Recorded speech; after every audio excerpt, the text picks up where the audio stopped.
मैं आपके लिए एक ऐसी कहानी लेकर आया हूं जिसे सुनकर आपको डर का एहसास होने वाला है।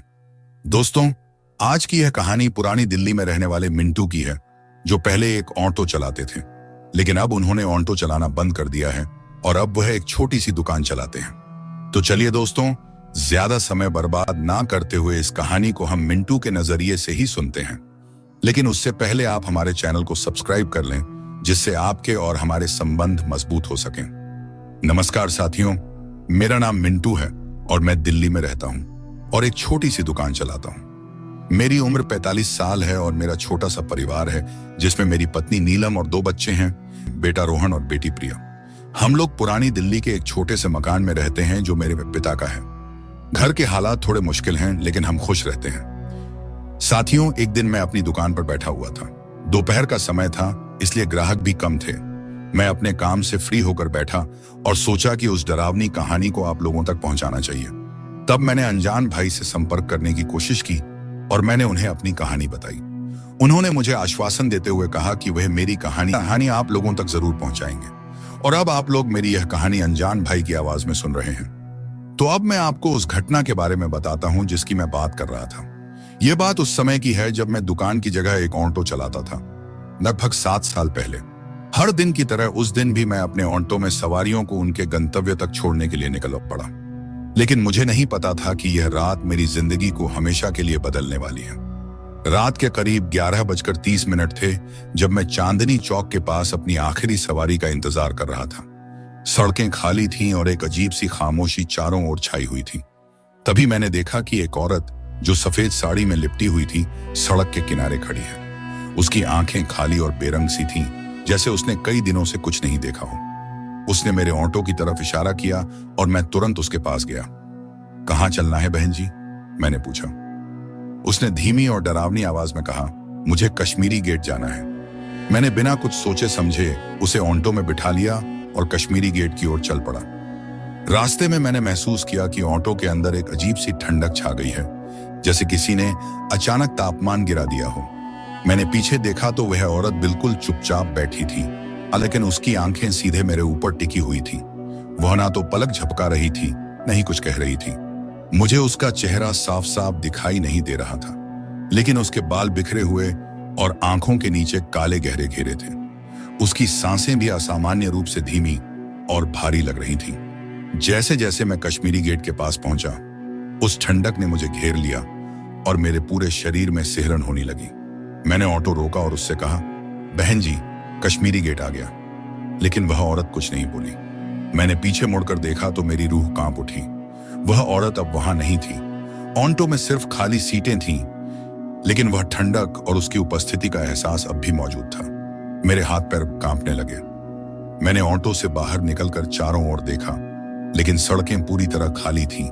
ना कोई गाड़ी, ना कोई आदमी, ना कोई आवाज। मुझे समझ में नहीं आ रहा था कि आखिर यह सब क्या हो रहा है। डर के मारे मैं जल्दी से ऑटो में बैठा और घर की तरफ भागा। जब मैं घर पहुंचा तो नीलम ने मुझे देखा और घबराते हुए पूछा, क्या हुआ जी? आपका चेहरा क्यों सफेद पड़ गया है? मैंने किसी तरह खुद को संभालते हुए सारी घटना उसे बताई। वह भी सुनकर हैरान रह गई और हम दोनों ने सोचा कि यह सब शायद मेरी थकान की वजह से हुआ होगा। लेकिन रात भर मुझे नींद नहीं आई। हर बार जब मैं आंखें बंद करता तो उस औरत का चेहरा और उसकी खाली आंखें मेरे सामने आ जाती। अगले दिन मैंने कश्मीरी गेट के आसपास के कुछ पुराने ऑटो ड्राइवरों से बात की। जब मैंने उन्हें इस औरत का जिक्र किया तो उनमें से एक ने कहा, अरे मिंटू, तूने भी उसे देखा? यह औरत सालों पहले एक सड़क हादसे में मारी गई थी। कहा जाता है कि उसकी आत्मा अब भी कश्मीरी गेट के आसपास भटकती है और जो भी उसे रात में देखता है वह किसी न किसी तरह की मुसीबत में फंस जाता है। मेरे पांव तले जमीन खिसक गई। मुझे यकीन नहीं हो रहा था कि जो मैंने देखा वह सच में एक आत्मा थी। उस दिन के बाद से मैंने उस इलाके में कभी ऑटो नहीं चलाया और हर रात जब भी मैं देर से घर लौटता हूँ, मुझे वह डरावनी रात याद आ जाती है और मैं खुद को भाग्यशाली समझता हूँ कि मैं आज भी जिंदा हूँ। उस भयानक रात के बाद मैंने कुछ दिनों तक ऑटो नहीं चलाया। डर और बेचैनी ने मेरे मन में घर कर लिया था। लेकिन जीवन की जरूरतें और परिवार की जिम्मेदारियां मुझे वापस सड़क पर खींच लाई। मैंने ठान लिया था कि मैं उस इलाके से दूर रहूंगा, लेकिन जैसे कोई अदृश्य शक्ति मुझे उस ओर खींच रही थी।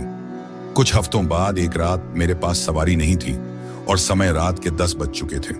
मेरे पास समय बिताने के लिए कुछ नहीं था, तो मैंने तय किया कि मैं एक बार फिर से उस पुराने रास्ते से गुजरूंगा जहां मैंने उस औरत को देखा था।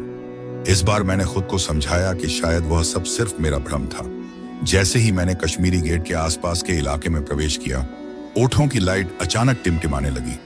मेरा दिल जोर जोर से धड़कने लगा, लेकिन मैंने खुद को संयमित रखा। उस समय सड़कें खाली थीं और कोई भी नजर नहीं आ रहा था। एक अजीब सी खामोशी चारों ओर थी जो मेरी बेचैनी को और बढ़ा रही थी। जैसे ही मैं उस जगह के करीब पहुंचा जहां मैंने पिछली बार उस औरत को देखा था, ऑन्टो की स्पीड अपने आप कम होने लगी। मैंने एक्सीलेटर पर जोर दिया, लेकिन ऑन्टो ने रफ्तार पकड़ने से इनकार कर दिया। मेरे माथे पर पसीना आ गया और मैं घबरा गया। अचानक से ऑन्टो के शीशे में मुझे पीछे की सीट पर हल्की परछाई नजर आई। वो परछाई धीरे धीरे साफ होने लगी और मैंने देखा कि वही औरत जिसने पहले भी मुझे डराया था, फिर से मेरे ऑन्टो में बैठी थी। इस बार उसका चेहरा पहले से भी ज्यादा डरावना था। उसकी आंखें खून की तरह लाल थीं और उसके होठों पर एक भयानक मुस्कान फैली हुई थी। उसने धीरे धीरे मेरी ओर देखा और अचानक उसकी हंसी गूंजने लगी जो मेरी रूह को खपा देने वाली थी। तुमने फिर से मुझे ढूंढ निकाला, उसने ठंडे स्वर में कहा। मैंने घबराते हुए ऑटो रोकने की कोशिश की, लेकिन अंधेरे इलाके में रुक गया जहां चारों ओर सिर्फ धुआं और सन्नाटा था। मुझे महसूस हुआ कि मैं अब उस औरत की कैद में हूं। उसने फिर से मेरी ओर देखा और कहा, तुमने मुझे एक बार फिर से परेशान किया है, अब मैं तुम्हें छोड़ूंगी नहीं। उसके शब्द सुनते ही चारों ओर से सफेद साड़ियों में लिपटी कई औरतें सामने आने लगीं। हर एक का चेहरा भयानक और भूतिया था, जैसे वे सभी मुझसे बदला लेने आई हों। उन सभी की आंखें लाल थीं और उनके चेहरे पर गुस्से का उभार था। वे धीरे धीरे मेरी ओर बढ़ने लगी। मैं चाहकर भी अपनी जगह से हिल नहीं पा रहा था। अचानक उन औरतों में से एक ने अपना हाथ बढ़ाया और मेरी गर्दन को जोर से पकड़ लिया। मुझे सांस लेने में मुश्किल होने लगी। मेरी आंखों के सामने अंधेरा छा गया और मैं बेहोश हो गया। जब मुझे होश आया तो मैंने खुद को एक अस्पताल के बिस्तर पर पाया। मेरे पास डॉक्टर और नर्स खड़ी थी। मैंने घबराते हुए उनसे पूछा, यहां कैसे पहुंचा? डॉक्टर ने मुझे शांत करते हुए कहा, तुम्हें एक राहगीर ने बेहोशी की हालत में कश्मीरी गेट के पास सड़क पर पाया था। तुम्हारी हालत बहुत खराब थी, इसीलिए उसने तुम्हें यहां पहुंचाया। मेरे मन में अब भी वह भयानक दृश्य घूम रहा था। क्या वह सब सच था या सिर्फ एक सपना? लेकिन मेरे गले पर गहरे निशान थे जो उस आत्मा के प्रतिशोध को सच साबित कर रहे थे। डॉक्टर ने कहा कि ये निशान किसी गंभीर चोट के कारण हुए हैं, लेकिन मैं जानता था कि ये निशान उस भयानक रात की सच्चाई का प्रमाण है।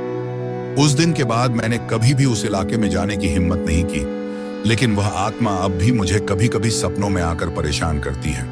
उसकी हंसी और वह भयानक चेहरा मेरी स्मृतियों में हमेशा के लिए दर्ज हो चुका है। उस घटना के बाद मेरी जिंदगी में सब कुछ बदल गया था। मैं अब पहले जैसा मिंटू नहीं रहा।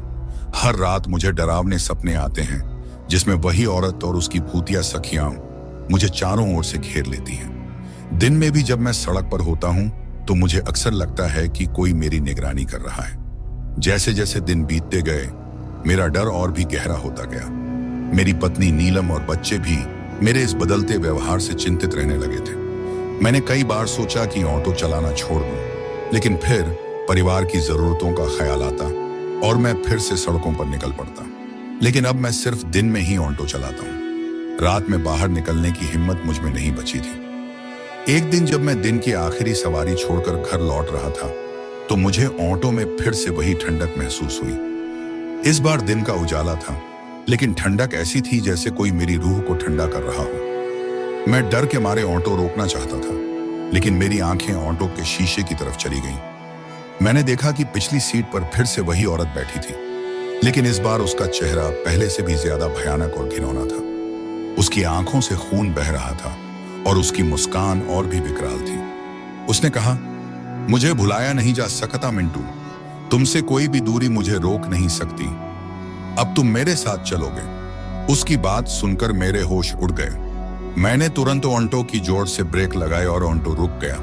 मैंने ऑन्टो से बाहर कूदने की कोशिश की, लेकिन जैसे किसी ने मुझे अपनी जगह से बांध दिया हो। मेरी गर्दन अचानक जकड़ गई और मुझे लगा जैसे कोई मुझे घसीटकर खींच रहा हो। जैसे ही मैंने बाहर की तरफ देखा, आसमान में काले बादल घिराए और दिन का उजाला रात में बदल गया। सड़कों पर कोई भी नहीं था और वह औरत अब मेरे बिल्कुल सामने आ खड़ी हुई थी। उसकी लंबाई और शरीर का आकार अब इंसान के जैसा नहीं था। वह एक विकराल और दैत्य जैसी दिख रही थी। उसकी आंखों में अब सिर्फ क्रोध और प्रतिशोध था। वह मेरे सामने झुकी और बोली, तुमने मेरी आत्मा को चैन से भटकने नहीं दिया, अब मैं तुम्हें चैन से जीने नहीं दूंगी। उसकी बातों से मुझे समझ आ गया कि वह सिर्फ एक भटकती आत्मा नहीं, बल्कि एक प्रेत आत्मा थी जो अपनी मृत्यु का बदला लेने के लिए मेरी आत्मा को भी अपने साथ खींचने के लिए आई थी। मैंने हिम्मत जुटाई और मन ही मन प्रार्थना करने लगा। मैंने अपने जीवन में पहली बार इतनी गंभीरता से भगवान का नाम लिया। मैंने मन ही मन उससे माफी मांगी और प्रार्थना की कि मुझे इस भयानक आत्मा से मुक्ति दिलाए। तभी अचानक चारों ओर एक चमकदार रोशनी फैल गई, जैसे किसी ने एक विशाल दीपक जला दिया हो।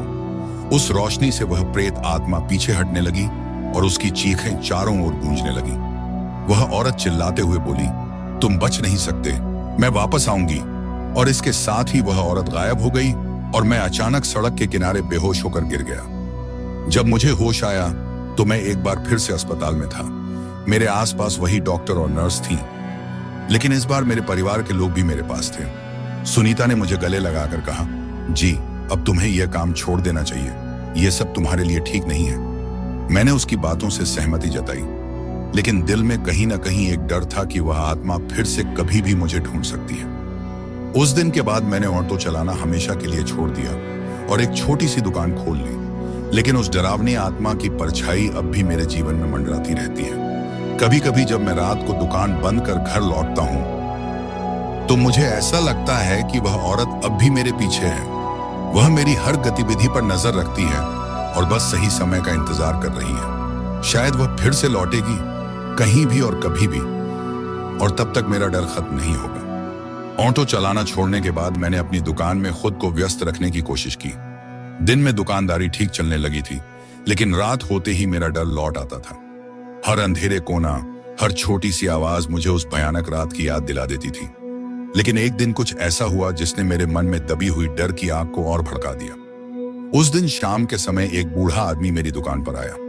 उसकी उम्र करीब 70 साल रही होगी। उसने मुझसे कुछ खाने का सामान खरीदा और फिर मुझे गौर से देखने लगा। बेटा, तुम्हारे चेहरे पर अजीब सी उदासी और डर है, सब ठीक तो है ना? उसने धीरे से पूछा। मैंने उसे टालते हुए कहा, जी बाबा, सब ठीक है, बस थोड़ी थकान है। वह बूढ़ा आदमी थोड़ी देर तक मुझे देखता रहा, फिर बोला, तुम्हारे ऊपर कुछ है जो तुम्हारे पीछे पीछे चल रहा है, सावधान रहना बेटा। उसकी बात सुनकर मेरा दिल जोर जोर से धड़कने लगा। वह आदमी मुझे और कुछ बताए बिना चला गया, लेकिन उसकी बातें मेरे दिमाग में गूंजने लगी। क्या वह औरत अब भी मेरे पीछे है?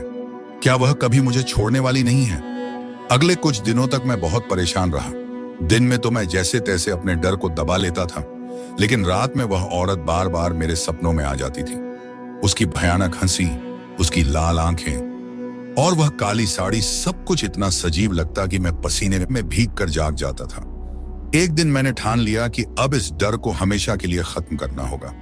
मैंने सुनीता से अपनी चिंता साझा की और उसने मुझे सुझाव दिया कि मैं इस किसी साधु महात्मा से मिलूं जो इस भूत प्रेत की समस्या का हल निकाल सके।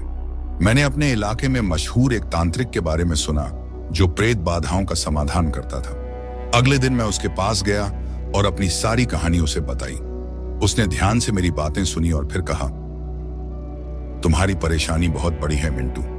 वह आत्मा तुम्हारे साथ जुड़ चुकी है और वह आसानी से पीछा नहीं छोड़ेगी, लेकिन मैं तुम्हारी मदद कर सकता हूं, बशर्ते तुम हिम्मत और संयम से काम लो।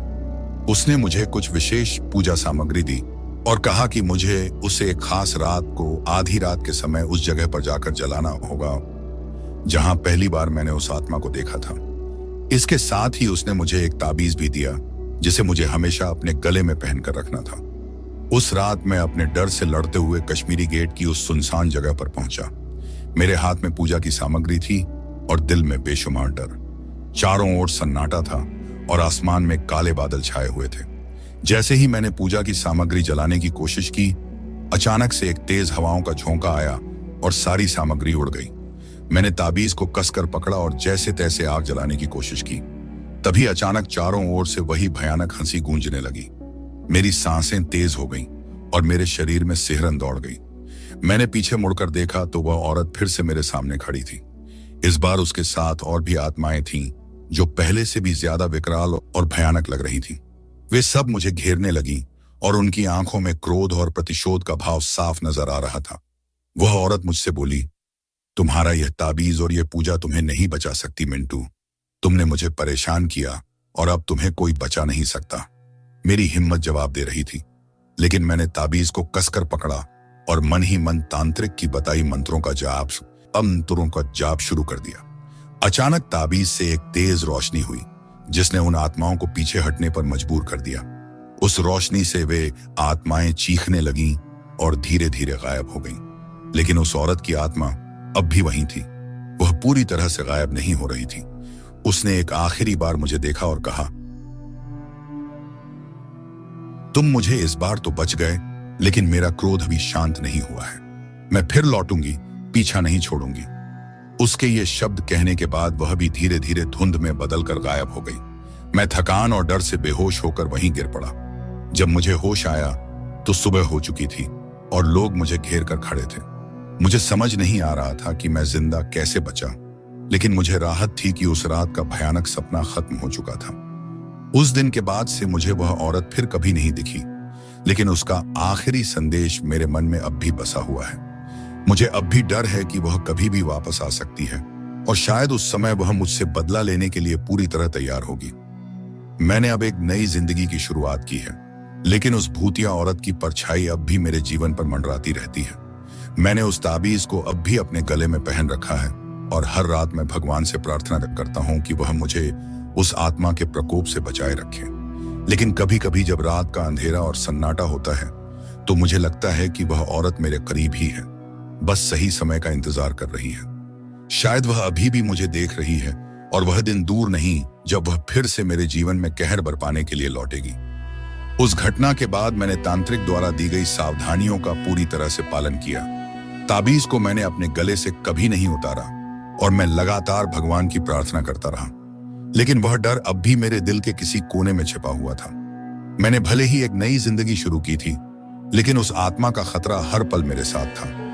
एक रात जब मैं अपने घर लौट रहा था तो रास्ते में मेरी बाइक खराब हो गई।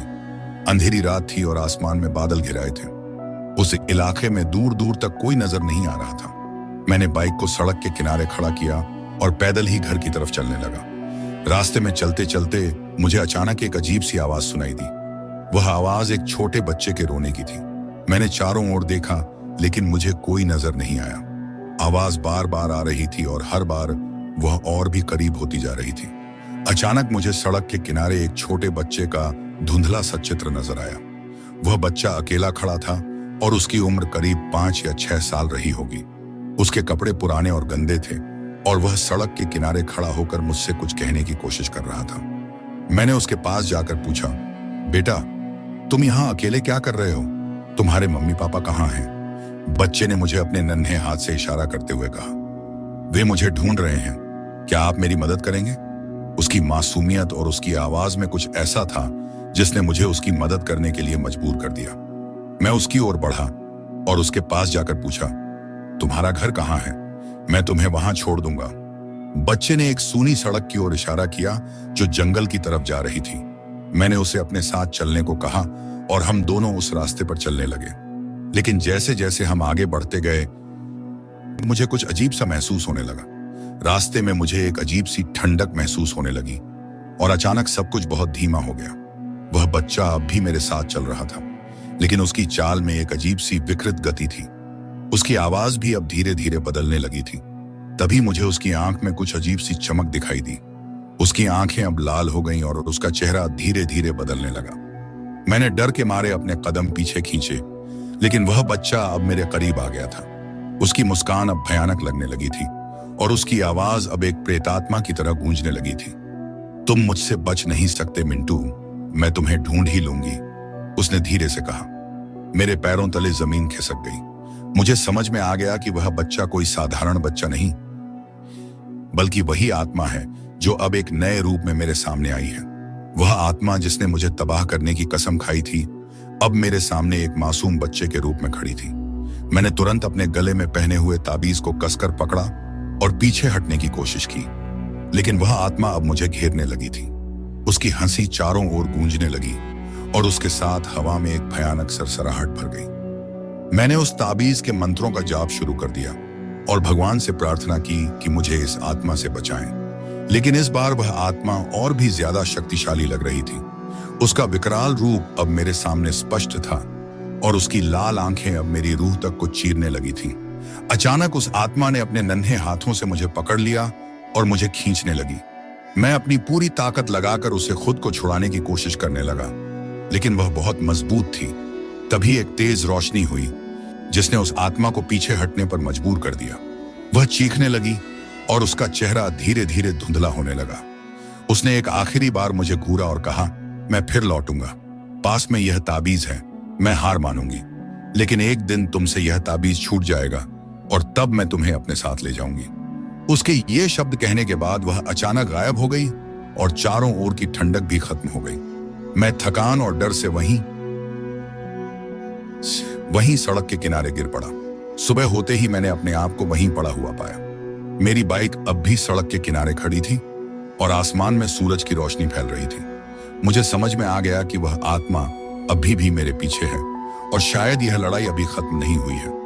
मैंने तांत्रिक से मिलने का विचार किया, लेकिन मन में कहीं ना कहीं यह डर भी था कि इस बार वह आत्मा और भी ज्यादा शक्तिशाली होकर वापस आएगी। अब मैं और भी सतर्क हो गया हूं। ताबीज को मैं अपने गले से कभी नहीं उतारता और हर रात भगवान से प्रार्थना करता हूं कि मुझे उस आत्मा के प्रकोप से बचाए रखें। लेकिन मुझे अब भी यह डर है कि वह आत्मा फिर से लौटेगी और शायद इस बार वह मेरे जीवन को हमेशा के लिए तबाह करने के लिए आएगी। तो दोस्तों, आज की यह कहानी आपको कैसी लगी? कमेंट करके हमें जरूर बताएं।